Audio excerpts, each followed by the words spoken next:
So students, today we are going to start our last module, which is actually thermodynamic cycling. So first of all, we are going to start with a vapor power cycle, which is known as Rankine cycle, and obviously by the name of the scientist who invented it, the cycle is named like Rankine cycle. So firstly we should know that what is vapor power cycle. Okay, so from our earlier knowledge we know that thermodynamic cycles. What is thermodynamic cycles?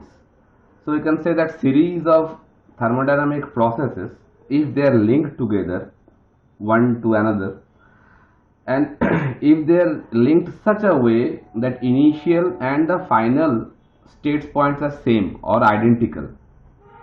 I'm again repeating my words. Suppose number of thermodynamic processes like isobaric, isochoric, isentropic, this kind of thermodynamic processes, they are linked together one to another, and they are linked such a way that the initial starting point of the cycle and the ending point of the cycle, they will be the same, that means identical. Then we can say that all those processes constitute a thermodynamic cycle. Okay, now if all those thermodynamic processes, if they all are reversible, then we can say that particular thermodynamic cycle is a reversible cycle. Okay, if any one of the process in between all those processes is irreversible, then we cannot say that cycle is a reversible cycle. Again repeating, if all the processes, or rather say the thermodynamic processes which constitute the thermodynamic cycle, if they all are reversible, then we can say that cycle is a reversible cycle. Okay, now why these cycles are so important? Because for any kind of thermodynamic process, what we do actually, we want to get some work from heat supply, or the vice versa. If we supply some work to it, we can get some heat from it. Okay, so the objective is just to conversion of heat into work, or from work to heat. So that kind of continuous conversion from heat into work, or the vice versa, it is possible if the process is a completely a cyclic process. Okay, so otherwise we cannot achieve that continuous conversion of heat into work. This continuous conversion of heat into work, it only can be done if it is a cyclic process, otherwise it is not possible. Okay, that's why these cyclic processes are very important. Okay, now for heat engine, what do we do? For heat engine, in case of heat engine, what we do actually, we convert the heat into work, isn't it? If we supply some heat into the heat engine, then it will be converted into some useful work. And heat engine actually works on a cyclic process, so that way we can say it will convert the heat into work continuously. And for refrigeration or a heat pump, what it does actually, for refrigeration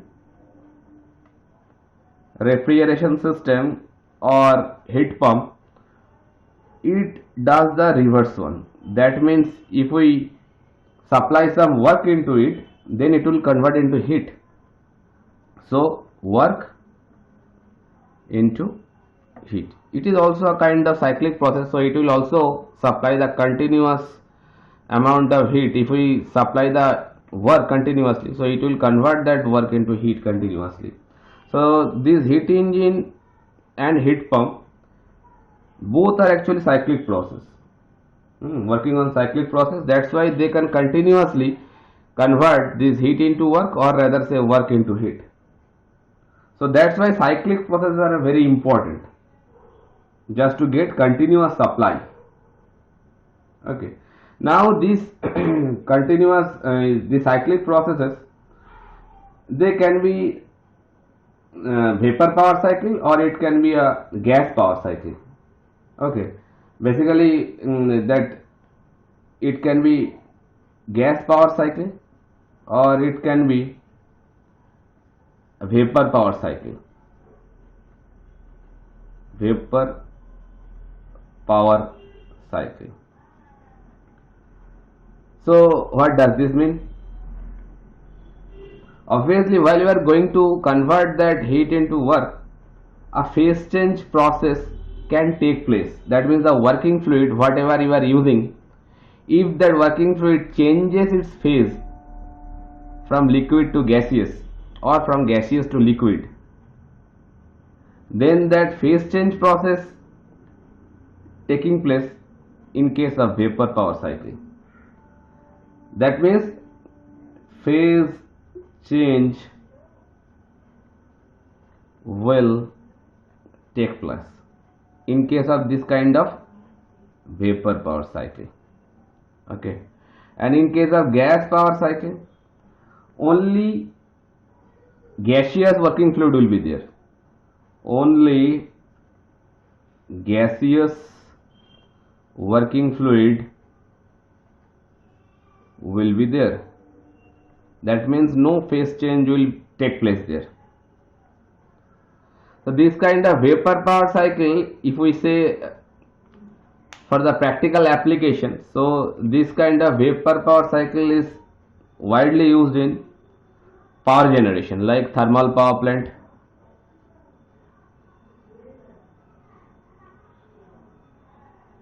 and in case of this gaseous working fluid, this kind of gaseous gas power cycle is basically used for driving a jet. That means in case of aeroplane.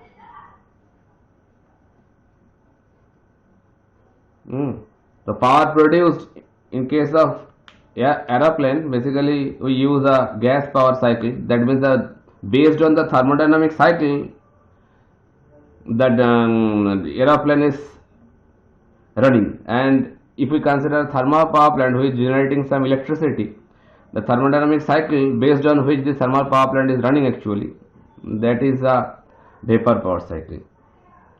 Okay, so vapor power cycle means the phase change will take place from liquid to gaseous or from gaseous to liquid, and in case of gas power cycle only one state will be there, that is gaseous. Okay, these are the basic information regarding the vapor power cycle and gas power cycle.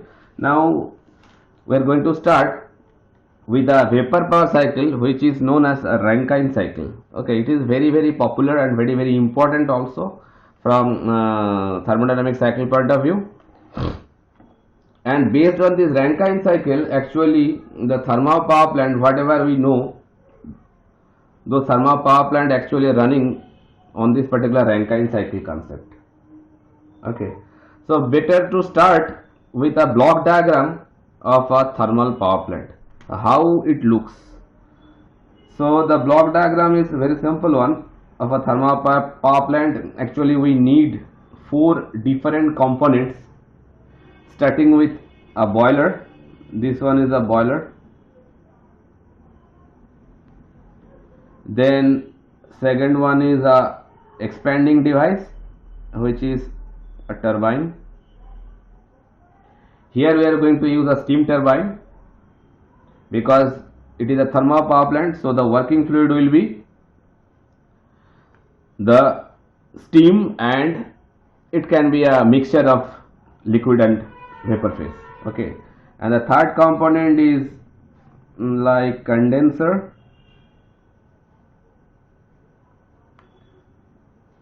It is a condenser, and it is a turbine, and then it is coming with a last component which is known as a pump.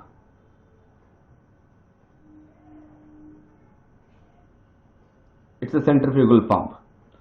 Okay, so how they are actually working? Now if we connect them, this is a boiler outlet, it will going to connect with the turbine inlet like this manner, and from turbine outlet it will going to connect the condenser Now from condenser outlet it will going to connect the pump. From pump outlet again it is going to feed the water to the boiler. Okay, so obviously inside of condenser a heat exchange will take place in between the hotter fluid and the cooler fluid. So cold fluid will be the water actually. So that's why I am showing you a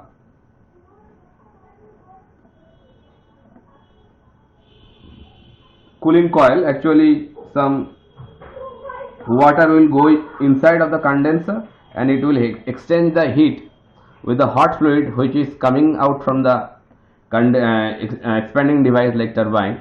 So obviously the steam which is coming out of the turbine, it will having some heat with it, and that heat will be exchanged with the water, cooling water. So it is the water in and it is the water out. So after exchanging the heat with the hot steam, so temperature of the water will be obviously getting rise. Okay. So if I name some point over here, suppose this is the boiler outlet, I am naming it by point 1. So this one also will be point 1. Then out of the turbine while it is coming out, giving it number 2. So it is also number 2. Then after condenser I am giving it number 3. So this one is also 3. And after pumping I am giving it number 4. So what actually happening in these are, it is a block diagram of a thermal power plant, a block diagram of thermal power plant. What actually happening there? It is a power producing cycle. So obviously from turbine a shaft work will be produces, so it will rotate like this manner. So some shaft work you are getting. Okay, if you couple a dynamo with this particular turbine, then some electricity will be generated. Okay, now inside of boiler what happening actually, some fossil fuel will be ignited and the amount of heat generated due to the burning of that particular fuel, that heat is going to utilize to heat the water inside stored inside the boiler drum. So the water will be converted into its gaseous phase, and that water vapor coming out of the boiler, it is going to feed to the turbine, and turbine is a basically turbo machinery device. It's a hot steam which is coming out of the boiler with very high enthalpy. It is going to hit the turbine. Obviously before hitting the turbine blade a nozzle will be there. I am not going to discuss with the nozzle because I am just concentrating on the thermodynamic part. So the turbine blade getting a strike with the help of this highly energized steam with very high heat value. So inside the turbine sets of blades will be there, and expansion of the steam will occur inside the turbine blade. So while that steam it is expanding inside the turbine blade, so obviously it will rotate the turbine blades as well as the output shaft will rotate, and if you couple a dynamo with it, it will generate some electricity. Now the steam after expanding, it is coming out of the turbine, still it is having some temperature with it, and that hot steam is going to enter in that condenser. Condenser is basically a heat exchanging device. It will exchange the heat with that hot steam and converted the steam into particularly liquid state. So and after crossing the condenser, that liquid water is going to feed to the pump, and that pump will raise the pressure of the water and it is going to feed to the boiler drum. So that's why this pump is also known as feed pump, because this pump actually feeding the water to the boiler drum. Okay, so first of all, where the heat is supplied and where the heat is rejected, that I should concentrate. So inside the boiler, the heat is developed, actually some fuel is burned inside the boiler, so the heat is supplied in this particular boiler. So I am giving it by QB. Q stands for amount of heat and B stands for boiler, and the arrow is giving a direction to the boiler, so that means heat is supplied in this particular boiler. Okay, now some work is being produced inside the turbine, so obviously I can display it by like this way: outside arrow WT. W stands for work and T stands for turbine, so that is representing the turbine work, because some work will be produced inside this turbine. Okay, now this condenser, what it does actually, it is doing the heat exchange process. So some heat will be rejected from the working fluid to this cooling water. So the working fluid rejecting some heat to the cooling water. So I can show it like this way: QC. Q is the amount of heat, C is the representation of condenser, and the arrow is coming out, that means heat is rejected to the cooling water. All these things actually, this heat supplied or the heat rejection, it is actually occurring for the working fluid. We are concentrating on the working fluid, that is the water here, and the water is converted into gaseous state, or gaseous water or the steam is converted into water. So that is the working fluid, and we are concentrating onto that. So the heat is supplied to the working fluid, heat is rejected from the working fluid. Okay, now this is the centrifugal pump. So if we want to run the pump, then obviously it is also a turbo machine and it will consume some electricity. Okay, so every time while you are running a pump, that point of time you have to do some work into the pump, otherwise it will not run. Okay, so suppose I am giving a direction of W P. What does this mean? Work. W stands for work and P stands for pump, and I am giving you the arrow to the pump. That way I can represent that work is being supplied to the pump. So it is a work consuming device, it is a work producing device.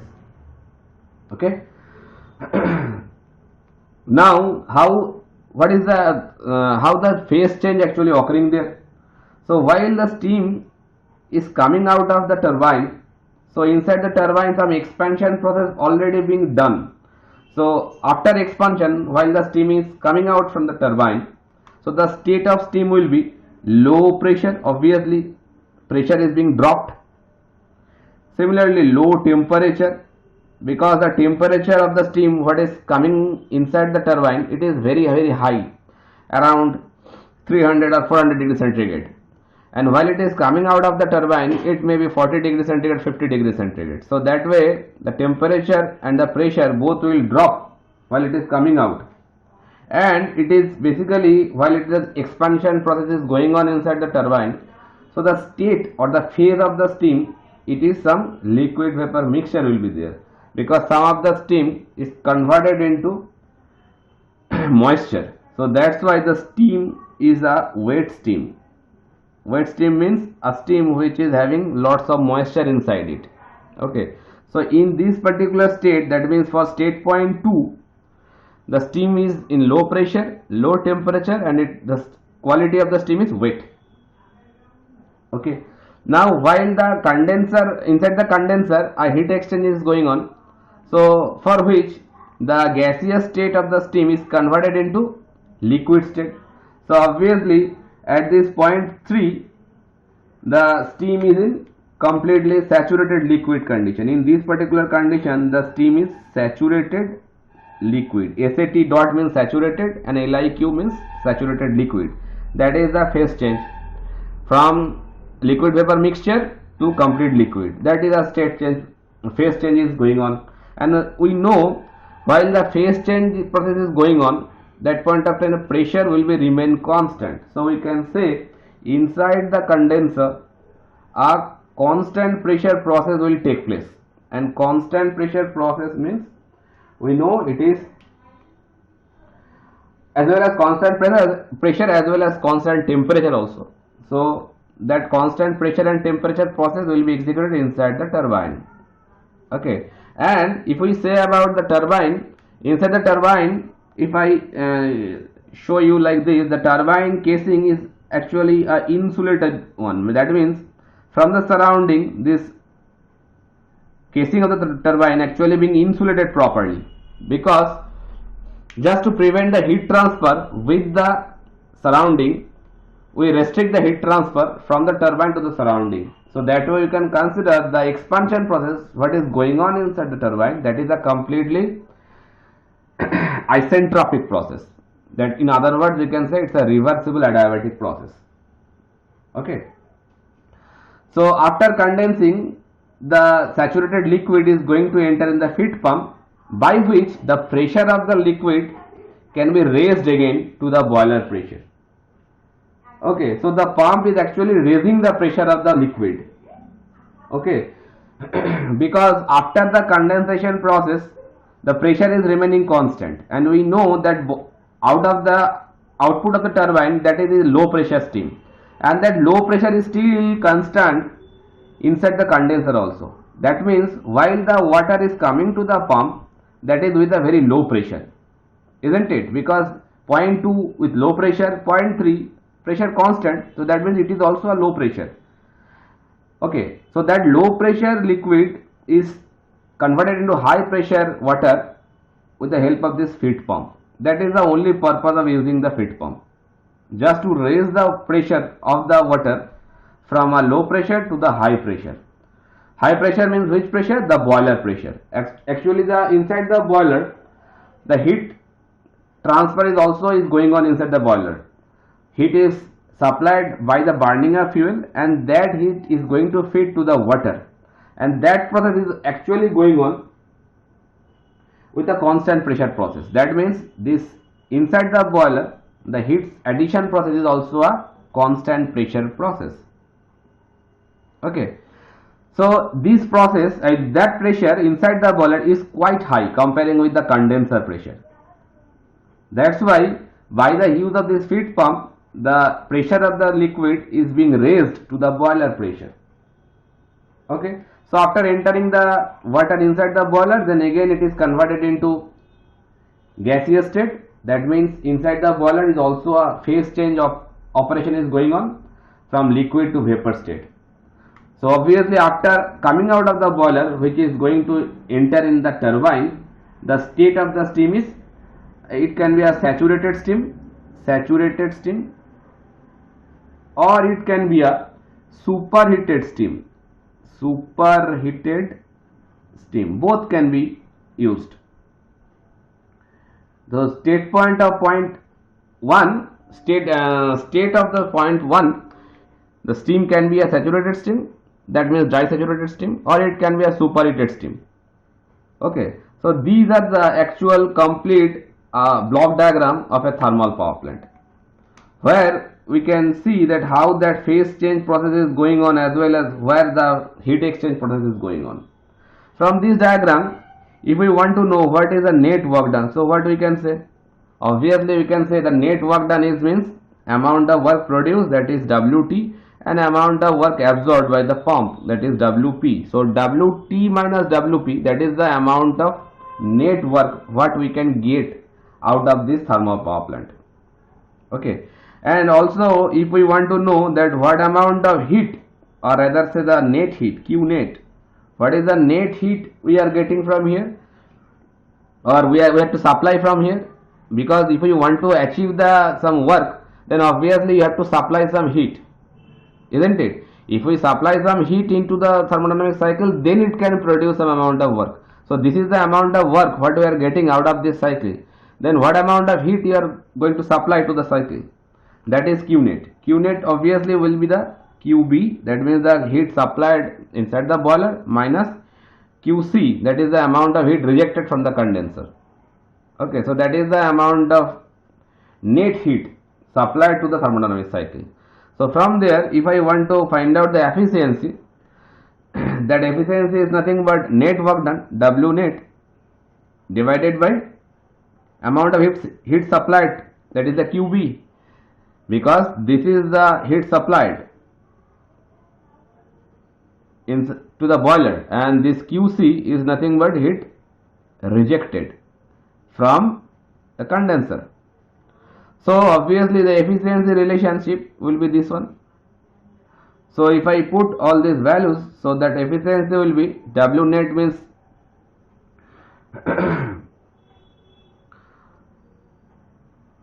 so amount of heat supplied, that is Q net obviously is equal to W net.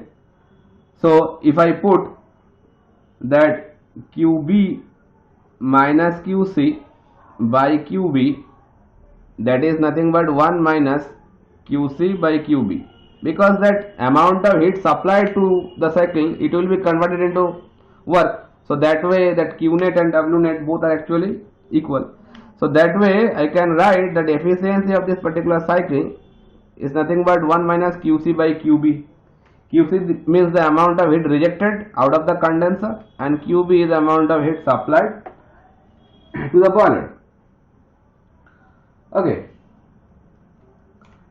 So this is the basic information regarding the thermodynamic power cycle, which is incorporated in a thermal power plant. Now we are going to see the detailed derivation or detailed formulation or detailed analysis regarding this thermodynamic cycle. So before studying of that thing, I should conclude a few more things over here. That inside the condenser, what actually happening inside the condenser? Inside the condenser, what actually happening there? Only a phase change is obviously occurring there. So only latent heat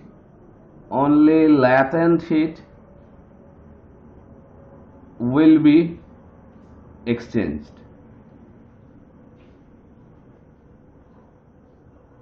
That's why that phase change operation is going on. Okay. And the phase change, what is occurring there? From liquid vapor mixture, liquid plus vapor mixture, we are getting a saturated liquid. That phase change is actually occurring. And one more thing, that it is a constant pressure process. It is a constant pressure process. It is the means inside the condenser, because we all know that pressure and temperature will be remain constant while that kind of phase change operation is going on. Okay. And condenser is also a steady flow device.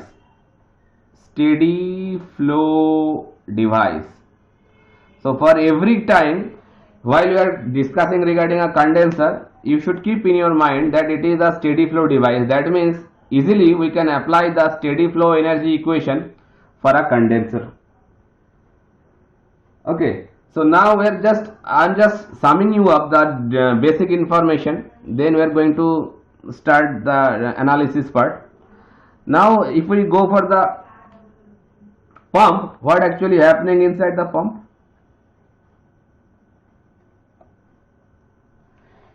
Pump actually receives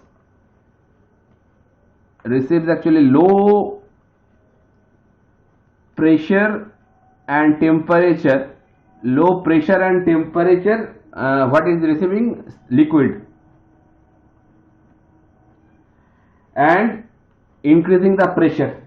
But obviously keep in your mind that while it is increasing the pressure, temperature will not so increase, because we know that water is an incompressible liquid, and for an incompressible liquid, if we increase the pressure, the temperature increment will not be so much. Okay.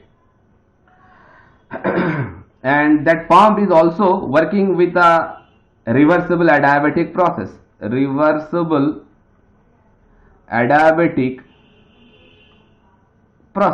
So that way, or rather say the isentropic process.